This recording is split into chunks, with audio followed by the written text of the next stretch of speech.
మృతదేహాలు బయటపడుతూనే ఉన్నాయి. సో మరిన్ని వివరాలు మా ప్రతినిధి శశి అందిస్తారు. శశి,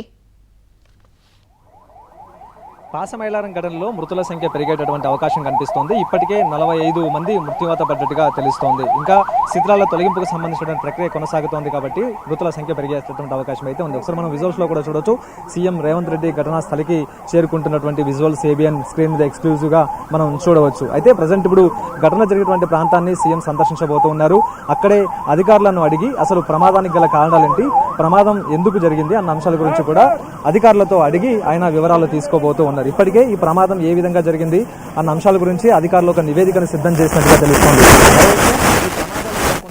జాగ్రత్తలు తీసుకోవాలనే అంశాల గురించి సలహాలు సూచనలు ఇవ్వడానికి వీలుగా ఒక కమిటీని కూడా ఈ ప్రమాదంపై ఇప్పటికే ప్రభుత్వం ఏర్పాటు చేసింది. సో ఇదే నేపథ్యంలో ప్రస్తుతం సీఎం రేవంత్ రెడ్డి లోపలికి వెళ్తున్నటువంటి ఎక్స్క్లూజివ్ విజువల్స్ మనం ఏబిఎన్ స్క్రీన్ మీద చూడొచ్చు. ప్రధానంగా ఇప్పటికే 45 మంది మృత్యువాత పడ్డట్టుగా కూడా తెలుస్తోంది. ఇంకా శిథిలాలకు సంబంధించిన తొలగింపుల ప్రక్రియ కొనసాగుతోంది కాబట్టి ఈ ప్రక్రియ సాయంత్రం వరకు కొనసాగుతుంది. సో ఇదే నేపథ్యంలో మృతుల సంఖ్య కూడా ఇంకా మరింత పెరిగేటటువంటి అవకాశం అయితే కనిపిస్తోంది.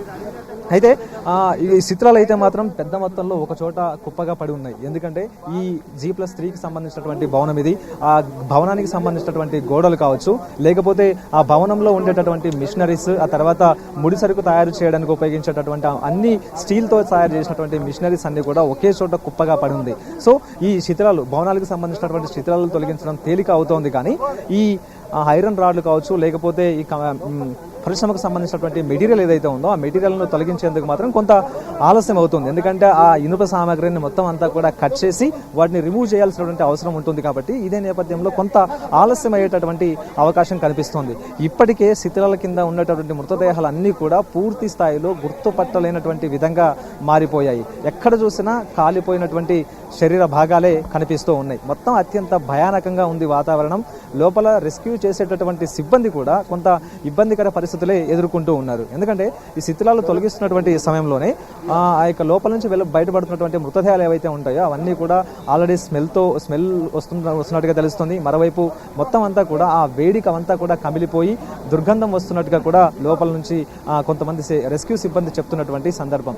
సో ఇప్పటికే 5 బృందాలు పనిచేస్తూ ఉన్నాయి. ఎన్డీఆర్ఎఫ్తో పాటు ఎస్డీఆర్ఎఫ్, ఆ తర్వాత హైడ్రా, డిఆర్ఎఫ్ బృందాలతో పాటు సింగరేణికి సంబంధించినటువంటి బృందాలు, రెస్క్యూ బృందాలు కూడా ఘటనా స్థలికి చేరుకుని రాత్రి నుంచి కూడా ముమ్మరంగా ఈ రెస్క్యూ ఆపరేషన్ కొనసాగిస్తూ ఉన్నారు. ప్రధానంగా జేసీబీల సహాయంతో, క్రేన్ల సహాయంతో ఈ రెస్క్యూ ఆపరేషన్ కొనసాగిస్తూ ఉన్నారు. క్రేన్ల సహాయంతో ఐరన్ రాడ్లను పక్కకు తప్పించేటటువంటి ప్రయత్నం చేస్తూ ఉన్నారు.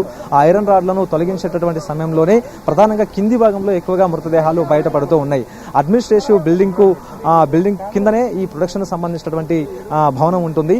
ఈ ప్రొడక్షన్ లోనే ఎక్కువగా కార్మికులు ఉన్నారు. ఆ తర్వాత అడ్మినిస్ట్రేషన్ భవనంలో కూడా కార్మికులు ఎక్కువగా ఉన్నారు. అయితే ప్రొడక్షన్ సంబంధించినటువంటి బ్లాక్ లోనే ఈ ప్రమాదం చోటు చేసుకుంది కాబట్టి అదే సమయంలో ఒక్కసారిగా ఒక బ్లో అవుట్ లాంటి ప్లేలుడు సంభవించింది కాబట్టి వారంతా బయటికి రాలేక అందులోనే చిక్కుకుని అక్కడే మృత్యువాత పడ్డారు. అయితే ఏం జరిగిందో తెలుసుకునేటటువంటి సమయంలోపే రెప్పపాటులోనే బయట ఉండేటటువంటి కార్మికులకు కూడా ఆ వేడి సెగ తాకడం, ఆ తర్వాత లోపల ఆ బ్లాస్టింగ్ సమయంలో ఆ ఇనుప సామాగ్రి కావచ్చు, మరోవైపు ఈ ఇటుకలు ఒక్కసారిగా కూడా బయట ఉండేటటువంటి కార్మికుల మీద పడడంతో వారు కూడా మృత్యువాత పడినటువంటి సందర్భాలు ఉన్నాయి. అయితే ఘటనా స్థలంలోనే సుమారుగా 17 మంది కాలిన గాయాలతో మృత్యువాత పడినటువంటి మృతదేహాలను కూడా